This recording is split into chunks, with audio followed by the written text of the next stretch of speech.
akan belajar bab baru ya. Bab baru itu apa? Di semester 2 ini ya.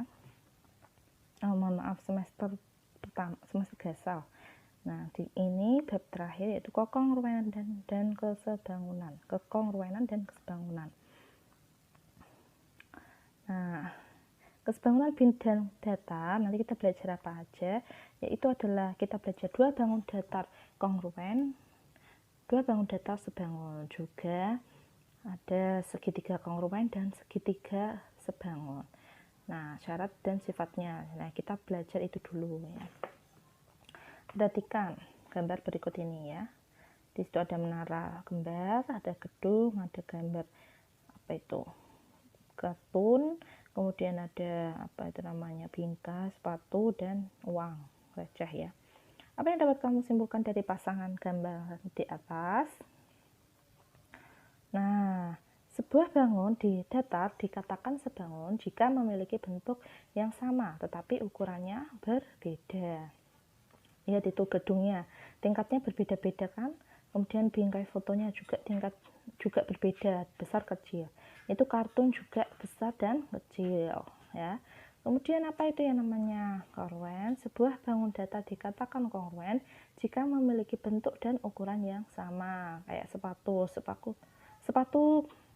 kalian itu pasti ukurannya sama ya, nggak mungkin sepatu yang kanan ukuran 38 yang kiri ukuran 40 kan nggak mungkin. Kemudian menara kembar di Malaysia itu juga sama ukurannya, itu namanya kongruen ya.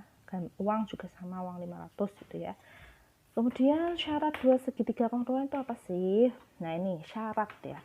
Syaratnya berarti nanti kalian harus diingat-ingat apa itu sisi yang bersesuaian sama panjang, sisi-sisinya ya, pinggir-pinggirnya itu sama panjang. Kemudian sudut yang bersesuaian sama besar. Nah, sudutnya itu sama besar. Kalau sudutnya yang satu tuh 100 derajat, berarti yang satunya lagi 100 derajat, seperti itu. Kita lihat di sini sifatnya. Tadi sudah syarat, diingat-ingat syaratnya tadi. Nah, kemudian ini sifatnya. Sifatnya itu ada yang pertama sisi. Kita lihat, perhatikan ya. Itu segitiga dua. Gambarnya ada dua. Kemudian sisi. Apakah sisinya sama? Jika itu sisinya misalkan panjangnya 10 cm, berarti yang merah juga 10 cm.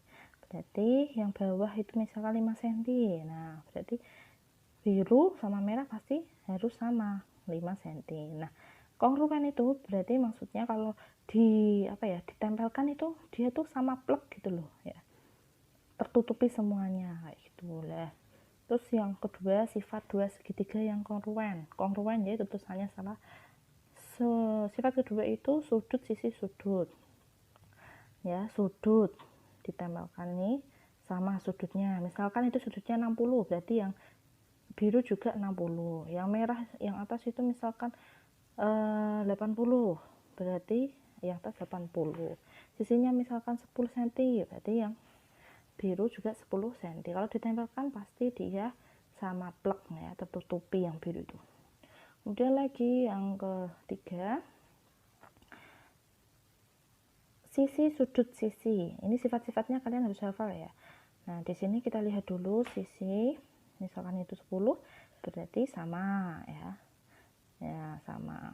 Sisi, sudut, sisi, sudut, sisi gitu ya. Terus lagi. Nah, dua bangun datar yang sebangun, mana tadi tulisannya? Dua bangun datar yang sebangun memenuhi syarat berikut ini. 1. Sudut-sudut yang bersesuaian seletak sama besar. Sudutnya sama besar ya, itu pasti akan sama, gambarnya itu sama, walaupun yang satu besar walaupun yang satu kecil, tapi sudutnya selalu sama. Diingat-ingat ini syaratnya. Kemudian apa itu yang kedua, sisi yang bersesuaian seletak sebanding ya. Kalau kongruen tadi sama panjang, sekarang yang sebangun itu berarti sebanding, enggak sama panjang. Nah, misalkan nih ini 8 ya, ini 8, berarti di sini berapa yang kecil? Ini contohnya berapa ya? 4. Nah, 4. Nah, ini 6. Ini 6, sini 3 ya. Sini 10, sini 5, sini 12, sini 6. Berarti ini sebanding ya, sebanding. Kalau sini 8, sini 4, berarti perbandingan semuanya ini adalah setengah ya. Setengahnya 8, setengahnya itu 4, 10 setengahnya itu 5. Maka dari itu ini yang paling besar, ini yang lebih besar daripada ini. Perbandingannya pasti selalu sama semua ya.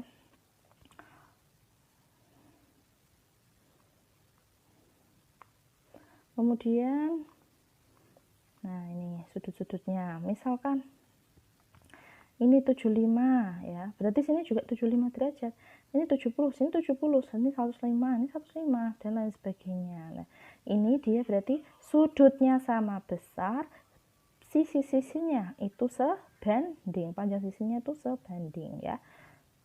Nah, di sini sudah dituliskan di sini sudut BCD. BCD itu mana?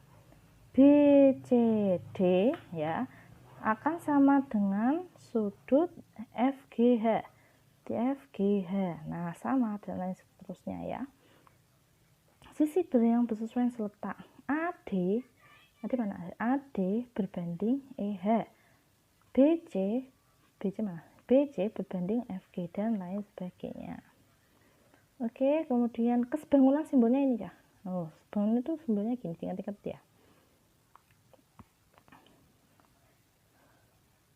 Nah, ini sesuai definisi dapat disimpulkan bahwa segi 4 ABCD sebangun dengan segi 4 EFGH dan dapat ditulis dengan segi 4 ABCD nih sebangun dengan EFGH. Nah, berarti sebangun itu yang satu besar, yang satu kecil, intinya kayak gitulah. Tapi sudutnya sama besar semua. Dua bangun datar sebangun tidak terpengaruh oleh posisi kedua bangun.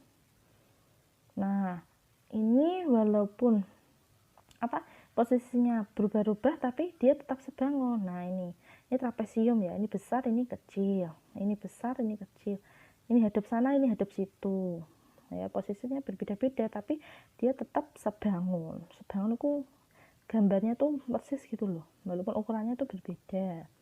Paham ya sampai sini ya? Nah, sekarang perhatikan gambar di bawah ini.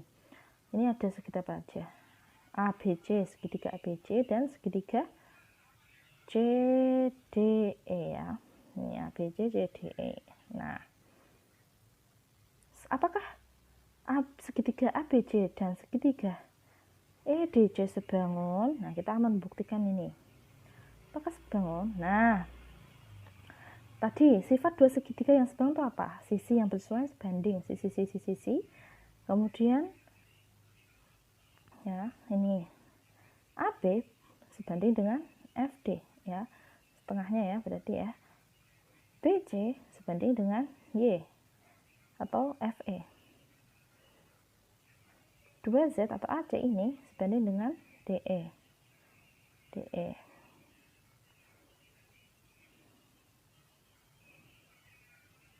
Nah, kemudian sisi yang bersesuaian sebanding, sudut-sudut yang seletak sama besar. Nih, sudutnya besar sama besar semuanya ya. Sudut.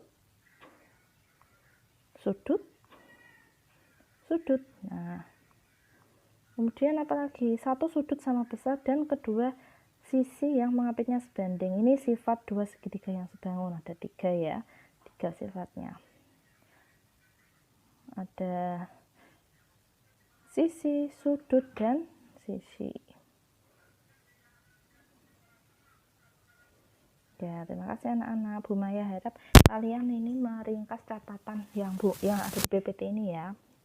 Seringkas-ringkasnya. Oke, sekian dari Bu Maya. Wassalamualaikum warahmatullahi wabarakatuh.